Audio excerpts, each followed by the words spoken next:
हमारी मलिका हब्बा खातून की कोई खबर? जी, इसमें आगे कहा गया है कि सुल्तान की मल्लिका हब्बा खातून की तलाश जारी है।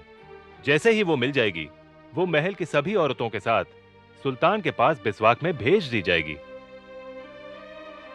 आप शायद ठीक फरमाते हैं। हमें इस कैदखाने से निकलकर फौरन बिस्वाक जाने की तैयारी करनी चाहिए। इसके अलावा और कोई उम्मीद भी तो नहीं है। उम्मीद? किस बात की? इसकी?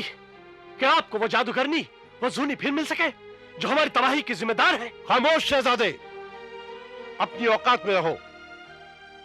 ये याद रखो, हम मिट जाएंगे, वक्त बदल जाएगा, लेकिन जूनी तारीख के माथे पर हमेशा जगमगाती रहेगी। उसके नाम की रोशनी में, उसके गीतों की धड़कनों में आने वाली नस्लें हमें हमेशा याद करेंगी। हब्बा खातून, ये औरत तो हमारे आसाब पे सवार हो गई है। खुदा जाने ये औरत कहाँ गायब है हुजूर। जमीन निकल गई या आसमान खा गया, मिल ही नहीं रही। शब्बीर, हम तुम्हारे इन बेकार के बहानों से तंग आ चुके हैं।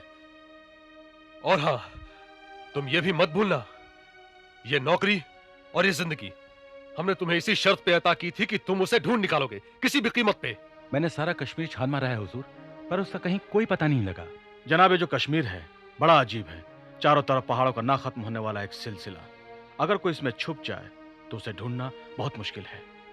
लोगों का ख्याल है कि यूसुफ शाह की गिरफ्तारी की खबर का सदमा वो बर्दाश्त नहीं कर सकें और उन्होंने अपने आप को खत्म कर लिया।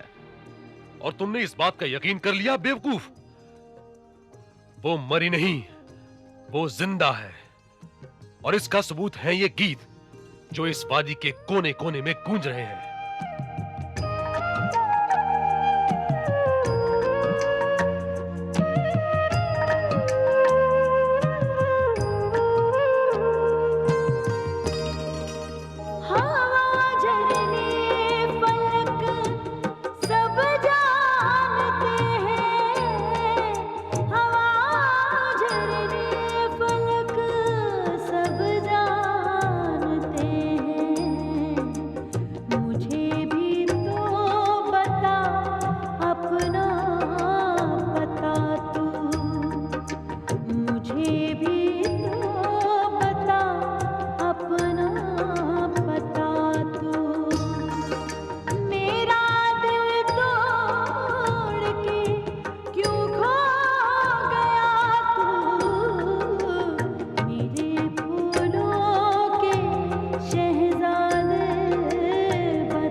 नाकामी पर शर्मिंदा हूं हुजूर। तुम्हारी ये शर्मिंदगी हमें शहंशाह के कहर से नहीं बचा सकती शब्बीर। शहंशाह का ये हुक्म है कि किसी भी तरीके से हमें हब्बा खातून को ढूंढना है और उसे बिस्वाक यूसुफ शाह के पास पहुंचाना है। और अगर हम ऐसा करने में नाकाम रहे तो शहंशाह का कहर हमें जिंदा जला डालेगा।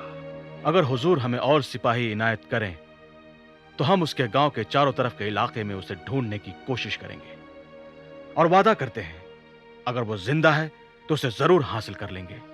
तुम्हें जितने सिपाही चाहिए तुम उन्हें ले जाओ, लेकिन उसे ढूंढो, उस गांव में और हर जगह उसका पता करो। और अगर तुम ऐसा करने में कामयाब हुए तो तुम्हें मुंह मांगा इनाम दिया जाएगा। और एक बात और, वो जिस वक्त भी मिल जाए उसे पूरी इज्जत और एहतियात से लेकर वापस आना। यह शहंशाह का हुक्म है। मलिका, शाम होने वाली है, हवा में नमी उतर आई है। आप इस तरह खुले में न बैठिए। चट्टान की ओट में आग रोशन है, आप उधर आ जाइए। आज का दिन भी गुजर गया, सुल्तान नहीं आए। तसल्ली रखिए, वो आएंगे, जरूर आएंगे। उन्हें आना ही होगा। उनके बिना मैं अधूरी हूँ। वो नहीं आएंगे तो मेरी रूह को तसल्ली कौन देगा? मलिका, जंगली जानवरों के बाहर निकलने का वक्त हो गया है। चलिए, चट्टानों की आड़ में आइए, यहाँ बहुत खतरा है। हम चट्टानों की आड़ में जाएंगे तो वो हमें ढूंढ कैसे पाएंगे? हम उनको आपके पास ले आएंगे। चलिए मलिका, यहाँ से चलिए। या अल्लाह, आपके हाथ तो बिल्कुल बर्फ है। चलिए, यहाँ से चलिए।